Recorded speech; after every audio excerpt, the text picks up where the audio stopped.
Bismillahirrahmanirrahim. Qasim says, I had this dream in October or November 2007. In this dream, I find myself standing in the confines of my own home. Abruptly, the world around me spiraled into darkness as heavy load shedding gripped the land, plunging us into a shroud of darkness. Persistent blackouts began to envelop our homes, leaving us in anguish. When at long last the electricity flickered back on, it was only for a short while before it would vanish again. Uneasiness settled over the people as they pondered, how can we live life like this? Then we discover that the electric generator units were broken. Worst yet, the coffers of the government lay empty, devoid of the funds needed for their repair. This was our chilling truth. This was to be our harsh reality for the rest of our lives. As days bled into nights, the lifestyle of the people took on a bleaker tone. Frustration seethed among the people, their lives strangled by the perpetual darkness. Then one night, I broke the silence of despair saying, what's the point of this kind of life? It is as if we are living in an older era, devoid of electricity. I must venture out and search for the light. It is better to search for the light rather than sitting around. Under the shroud of night, I invoked the name of Allah and ventured out of my home, equipped with only a small torch. I embarked on a journey that would take me beyond the confines of the city, into the heart of the dark void that stretched endlessly before me. As I ventured deeper into the dark abyss, uncertainty gnawed at my resolve. I start thinking, which way should I go, as I couldn't understand anything. Placing my faith solely in Allah, I chose a direction and asked Allah to lead me towards a place where there is light. After a long walk, my eyes finally beheld a distant glow. I saw a place lit with fire in the vast desolation. A rush of relief washed over me as I quickened my pace towards the source of the radiance. As I drew nearer, the illumination revealed an unusual, towering structure, a colossal edifice which soared 15 to 20 stories high, its form aglow with a mesmerizing dance of flames alit outside of its windows. I marveled at the phenomena before me, awestruck by its existence, for I had never before encountered or heard of such strange architecture. I say, well, it doesn't matter, all I needed was light, and so I entered the building. Upon entering the building, I found myself within a sprawling hall that bore semblance to a dining establishment, and there were people inside, sitting and eating. Fiery lanterns adorned every corner, casting a delicate glow that bathed the surroundings in a warm, flickering light. Yet an unfamiliar and unsettling aroma lingered in the air. I could see a counter there, and a staircase in the distance. As I walked towards the stairs, I didn't stare at anyone. However, a person walked by me, and I couldn't help but glance at him, only to be seized by an overwhelming shock. The visage that met my eyes was otherworldly, far removed from any human appearance I had ever encountered. I say, who is this? This does not look like a human being to me. It bore a colossal head, small ears, and a scary face that sent chills down my spine. A chilling realization took a hold of me as I surveyed the room more closely. None of the occupants were humans. These beings were none other than the jinn, creatures of smokeless fire. I say to myself, Qasim, they only have lanterns of fire and it smells weird too. They must be jinn.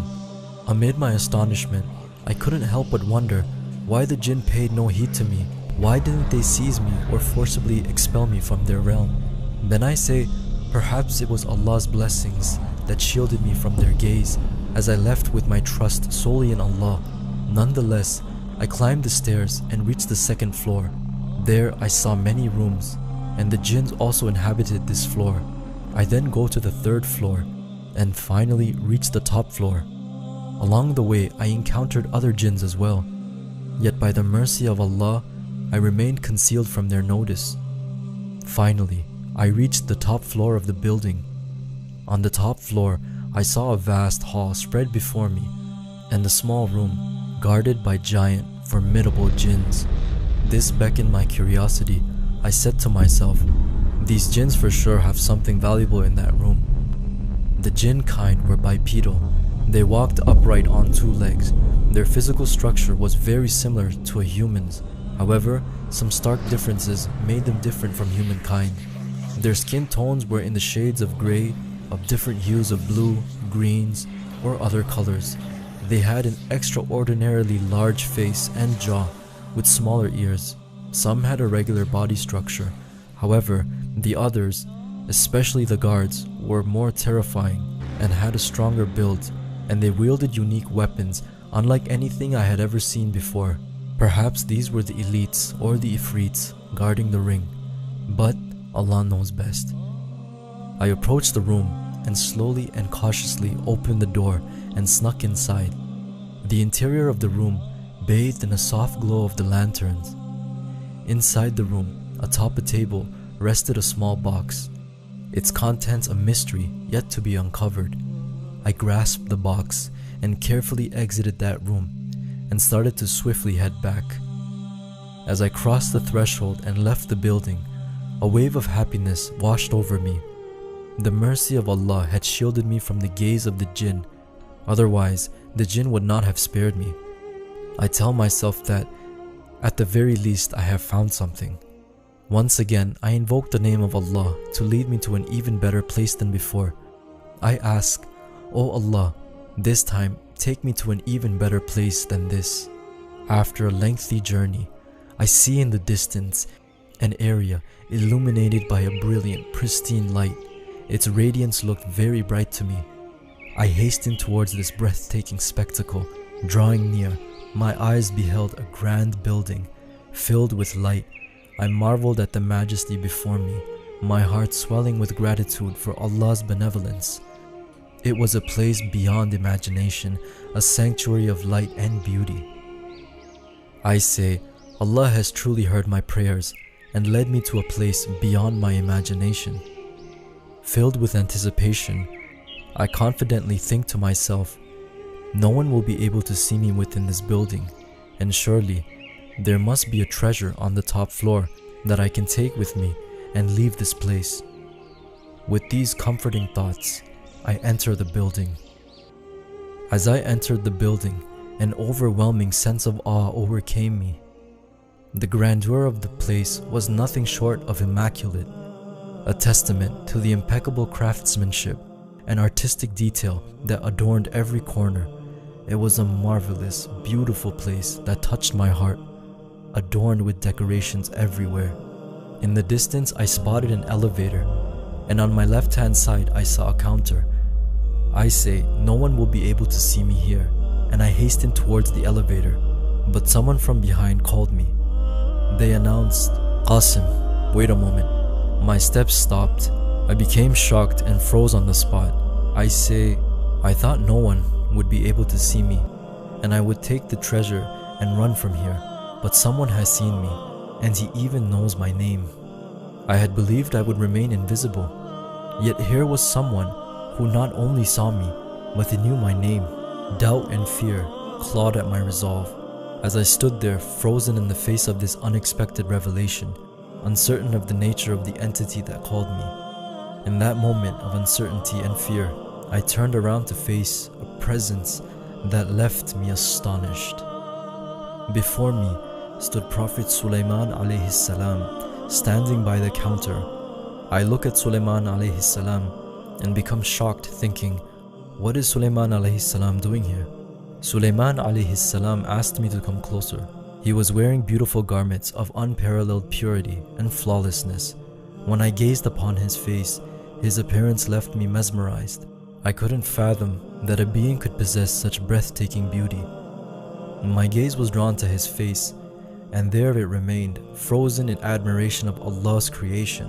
Every aspect of him was perfect, from his features to his chromacity, and his dark graceful hair, which appeared as if water would flow from it. His eyes held a depth that seemed to contain the entire world's pure waters. Sulaiman alayhi salam inquired about the box I held, saying, Qasim, where did you get that box from? As he spoke, I witnessed roses, pearls, and other flower petals coming out of his mouth. I shared the tale of my journey. I tell him this box was in a building that was lit by fire, and I felt as if the jinns lived there. Sulaiman alayhi salam asked me in a shocking tone, "Did the jinns not see you?" I say, "No, they did not see me," and I was surprised too, but Allah protected me by His mercy. Sulaiman alayhi salam affirmed, "No doubt Allah is the best of protector." I kept gazing upon Sulaiman alayhi salam and reflecting about Allah's creation. I thought that Allah subhanahu wa ta'ala created the heavens and the earth in 6 days and 6 nights. Sulaiman alayhi salam must have been created in a century. Allah subhanahu wa ta'ala made everything in Sulaiman alayhi salam perfect, with no flaws left in him. I contemplated that all of Allah's prophets are pure, and if Prophet Sulaiman alayhi salam's beauty was this beautiful, then imagine what must the beauty of Prophet Muhammad sallallahu alayhi wasallam be like. Sulaiman alayhi salam then says to me, "Qasim, within that box is a ring. You may keep the ring, but give me the box. It is useless for you, and I shall return it back from where you got it. Those jinns dwelling there are extremely malevolent, and if they discover that the box is missing, they will pursue you relentlessly, and if you do not return this ring and box to them, they will not leave you alone." Concerned, I say to Prophet Sulaiman alayhi salam, "What if the jinns open the box and find out the ring is missing?" Sulaiman alayhi salam assures me, "No, those jinns won't open the box until Judgment Day, and this ring will stay with you." With a sense of relief, I agreed, "Very well, if you deem it reasonable." Sulaiman alayhi salam says, "Now I'm going to return this box," and instructs me, "Qasim, do one thing, come back tomorrow morning and I will show you how to use this ring." I said with anticipation, "Alright, I will come to you in the morning." As Sulaiman alayhi salam departed, I was left there contemplating about him holding on to the ring he entrusted me with. I say, "No doubt all of Allah's prophets are pure." My heart fills with joy after meeting Sulaiman alayhi salam. Instead of going to the top of the building, I head on home. On the way back, I leave signs on the path to the building, so I remember the way when I visit again tomorrow. The ring Prophet Sulaiman alayhi salam gave me was large in size, and it appeared to be golden in color. The head of the ring contained a very large shiny red diamond with no inscriptions written on it, and Allah knows best. Upon returning home, a sense of shame took over me. How could I have met Prophet Sulaiman alayhi salam in such old attire?